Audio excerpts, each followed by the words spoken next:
O BRICS é um bloco dominado pela China? A China pode manipular os BRICS? A minha leitura é que não. Hoje a China não nega mais, como já negou no passado, o seu próprio status de grande potência. Ninguém questiona isso mais. A China é uma grande potência. A China já ultrapassou em paridade de poder de compra o PIB dos Estados Unidos.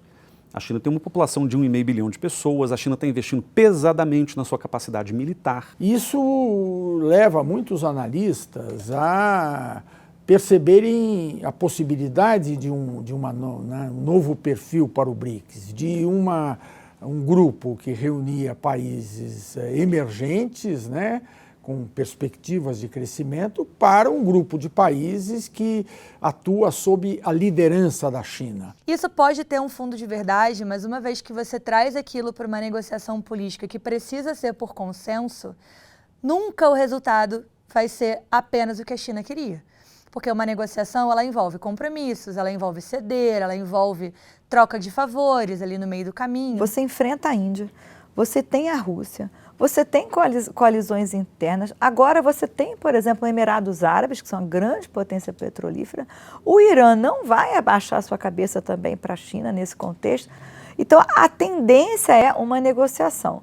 Agora, a China tem um peso de vontade grande? Tem. Talvez uma das grandes crises que envolvam o conceito de sul global no contexto dos BRICS tenha a ver com como enquadrar países como a China, né? Quer dizer, a China, ela enfrenta alguns dilemas de desenvolvimento típicos de outros países do sul global, como é o caso do Brasil, da própria Índia, mas é claro que ela tem, em contrapartida, uma condição de desenvolvimento muito mais análoga a uma realidade do norte global. A China não vai baixar a cabeça, essa é a coisa que eu acho que é importante olhar.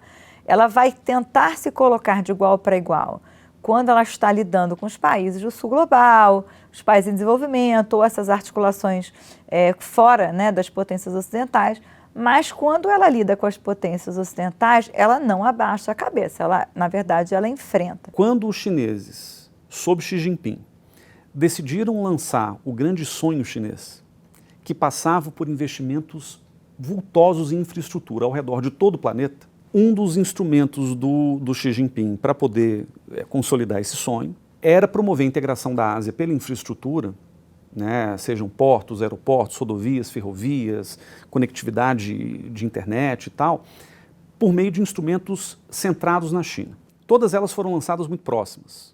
Né, o Banco dos BRICS de 2015, o Banco Asiático de Desenvolvimento de 2016, o Belt and Road 2017. Então, o Banco dos BRICS é um acessório a isso, com a diferença de que, no caso do Banco dos BRICS, não há uma ascendência chinesa formal. Todos os espaços onde ela pode atuar, sendo ela a potência, não precisando negociar com as potências ocidentais, é um espaço que ela quer ampliar. São muito relevantes para a China poder exercer essa sua influência de uma maneira light, né, de uma maneira soft, mas claramente ali, né, forte e presente. Em muitos aspectos, né, os Estados Unidos têm perdido espaço na agenda internacional.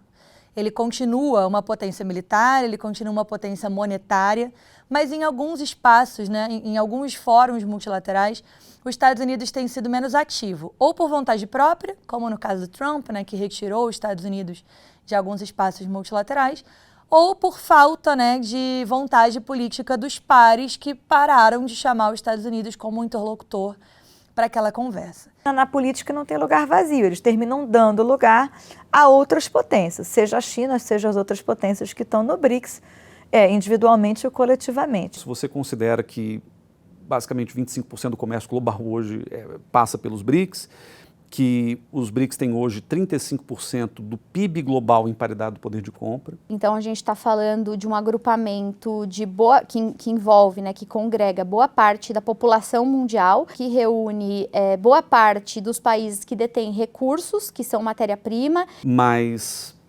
o comércio em si, ele não é uma variável ligada à existência ou não dos BRICS, ele vai caminhando por rumos que têm a ver com a própria natureza da economia global, e a China é o grande indutor disso. A China, historicamente, nos últimos 20 anos pelo menos, tem sido a grande indutora de um aumento global do comércio e, sobretudo, de uma intensificação do comércio bilateral com alguns países do sul global. Brasil por causa das commodities, Índia por causa de tecnologia, Rússia por causa de energia. Os dados são impressionantes. A China, ela é o epicentro de poder dentro dos BRICS na área comercial e na pauta comercial, né? O nosso comércio como Brasil, por exemplo, para a África do Sul é 0,2% do nosso comércio. A China é 26% do nosso comércio. Assim, não tem como comparar. A gente prefere preservar os bons laços que construímos já há 30 anos com os chineses e problematizar pouco o lugar que a China hoje ocupa para nós, que é um lugar, eu diria, em que o Brasil tem uma posição de dependência. É importante que a gente tenha em mente essa dimensão da assimetria das relações que nem sempre aparece no discurso e nem sempre está clara no debate público, inclusive. Agora, com os demais países dos BRICS, eu acho que a gente tem muito espaço, muita margem de manobra, pouco conhecimento sobre, né? Pouca ainda parece estratégia política, e é isso que precisaria ser desenvolvido, né, para poder aproveitar melhor o que o BRICS pode oferecer. O desafio é dinamizar e fazer com que haja complementaridade entre essas economias, porque não necessariamente porque todo mundo isoladamente é um ator relevante, é que no grupo, né, na ação conjunta, eles vão ter sintonia. É como um jogo de futebol. Às vezes você pode ter numa seleção, por exemplo, uma série de jogadores que são considerados estrelas individuais, que são excelentes jogadores nas suas posições particulares, mas que quando jogam junto não conseguem necessariamente criar uma sintonia, criar ali uma lógica de complementaridade e agir de modo a defender o interesse comum como um time. Isso às vezes acontece também na política internacional. A relação do Brasil com a Rússia, ela tem passado por altos e baixos, mas ela tem uma questão que é sazonal.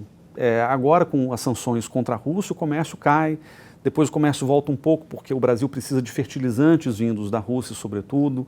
O comércio do Brasil com a Índia, havia uma promessa de que ele chegasse a 10 bilhões de dólares em algum momento, deve ter chegado há poucos anos, mas assim, era uma promessa de 2010. Como é que a gente pode pensar em relações Sul-Sul reais, efetivas para o Brasil, em áreas que, por exemplo, para o Brasil são muito estratégicas, são estratégicas para o conjunto da nossa sociedade, né? Moradia, estradas, energia, alimentação para nós, não para exportação. Todo esse movimento hoje coloca os BRICS como algo muito chinês, né? Que, de novo, é papel dos outros, seja da Índia, porque tem tensões com a China, que volta e meia reaparecem, seja do Brasil, porque não quer ser visto como anti-ocidental, nem como antidemocrático, é função desses outros países também, de alguma forma, calibrarem e dosarem qual é a imagem que o grupo vai passar para o resto do mundo. Eu tenho a sensação, em primeiro lugar, de que Brasil, Índia e África do Sul, talvez agora a Indonésia também, mas vamos pensar nos três primeiros, têm tentado operar em paralelo aos BRICS em algumas agendas específicas. Talvez esses sejam caminhos aí para poder neutralizar um pouquinho do tipo de percepção negativa que os BRICS estavam ganhando, sobretudo na imprensa ocidental, e que não interessa a nenhum desses países, sobretudo ao Brasil.